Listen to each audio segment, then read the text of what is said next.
हिमाचल प्रदेश के विश्वसनीय jeweller Bhushan jewellers Solan.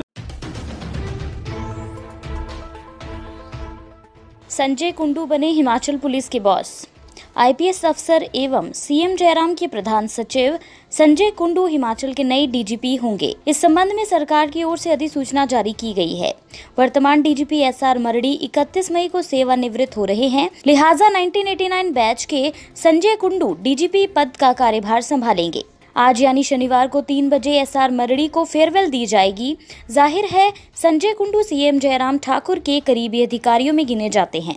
केंद्रीय प्रतिनियुक्ति से लौटने के बाद आईपीएस संजय कुंडू को प्रिंसिपल सेक्रेटरी टू सीएम लगाया गया था। हिमाचल में डीजीपी पद के लिए 3 आईपीएस के पैनल पर यूपीएससी ने सहमति जताई थी। ऐसे में नए डीजीपी के नाम पर सीएम जयराम ने ही अंतिम फैसला लेना था। आखिर में संजय कुंडू के नाम पर सरकार की ओर से मुहर लगी। कोरोना मुक्त हुआ कुल्लू जिला।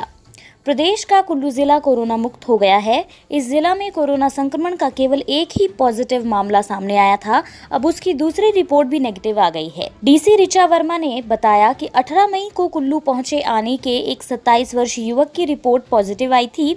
संक्रमित युवक को जिला आयुर्वेदिक अस्पताल में स्थापित कोविड केयर सेंटर के आइसोलेशन वार्ड में रखा गया था, जहां पर उसका इलाज हुआ। शनिवार सुबह प्राप्त हुई संक्रमित युवक की दूसरी रिपोर्ट नेगेटिव आई और वह पूरी तरह स्वस्थ है। शनिवार को ही उसे अस्पताल से छुट्टी दी जा रही है। उन्होंने कहा कि जिला वासियों को कोरोना से घबराने की आवश्यकता नहीं है। कोरोना को हराने के लिए बस कुछ सावधानियां बरतने की ही जरूरत है। संजीवनी बन रहा ऊना कोविड केयर सेंटर। जिला के खट गांव में बनाया गया कोविड केयर सेंटर कोरोना संक्रमितों के लिए संजीवनी का काम कर रहा है, जबकि इससे पहले ऊना में पाए गए कोरोना पॉजिटिव मरीजों को इलाज के लिए टांडा बद्दी या भोटा में शिफ्ट किया जाता था।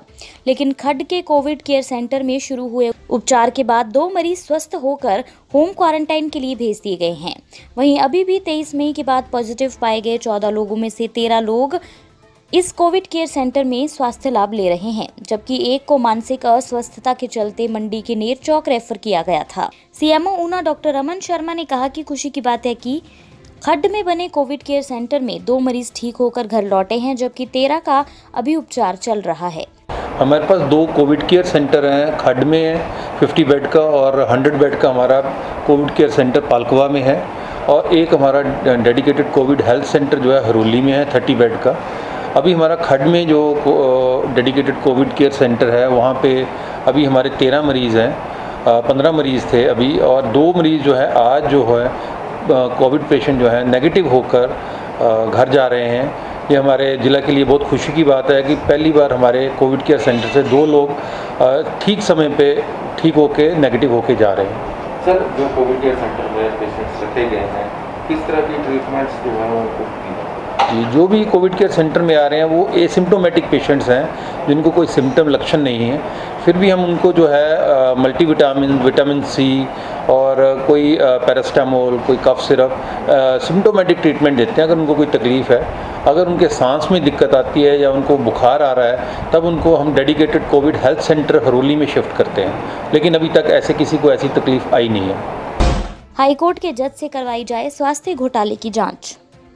मंडी जिला कांग्रेस कमेटी ने स्वास्थ्य विभाग में हुए घोटाले की जांच उच्च न्यायालय के पदेन न्यायाधीश के माध्यम से करवाने की मांग उठाई है।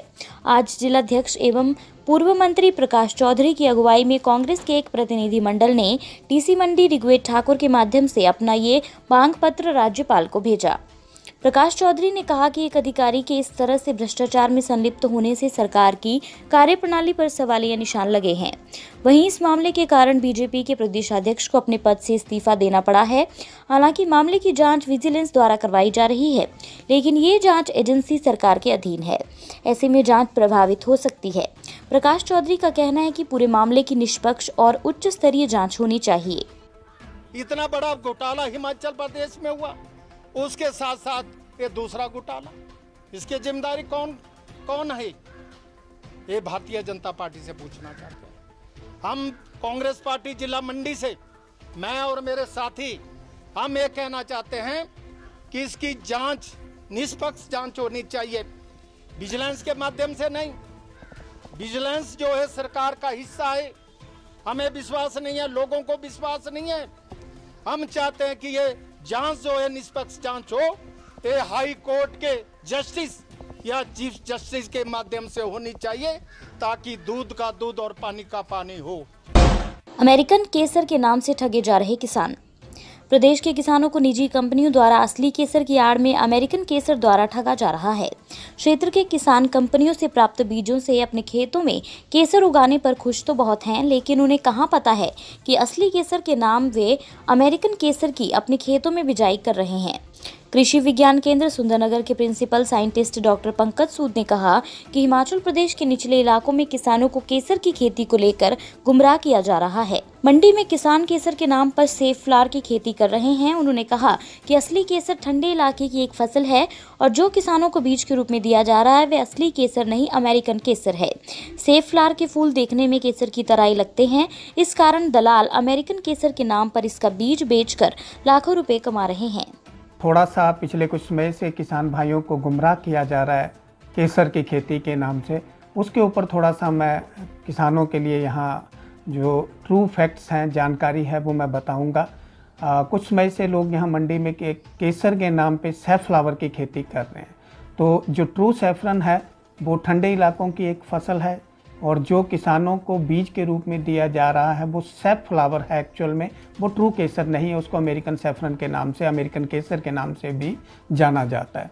जहाँ तक सही मायने में केसर की बात करूँ तो उसकी खेती जो है बीज से नहीं होती है, उसमें कंदों से उसकी खेती होती है। जो कॉम्स होते हैं उन्हीं को आगे उसकी खेती के लिए यूज़ किया जाता है, और इसकी खेती जुलाई अगस्त में इसकी बिजाई की जाती है, और सितंबर अक्टूबर में जैसे ही सर्दी शुरू होती है उस टाइम में इसमें फूल आते हैं, जिनका मादा भाग जो फीमेल पार्ट है, स्टिग्मा भी उसको बोलते हैं, 3 उसमें पत्तियां होती हैं, 3 स्टिग्मा होते हैं, उनको ही एकत्रित करके रोज़ के रोज़ फूलों में से अलग करके उसको सुखा के जो है सही केसर जो है बनाया जाता है।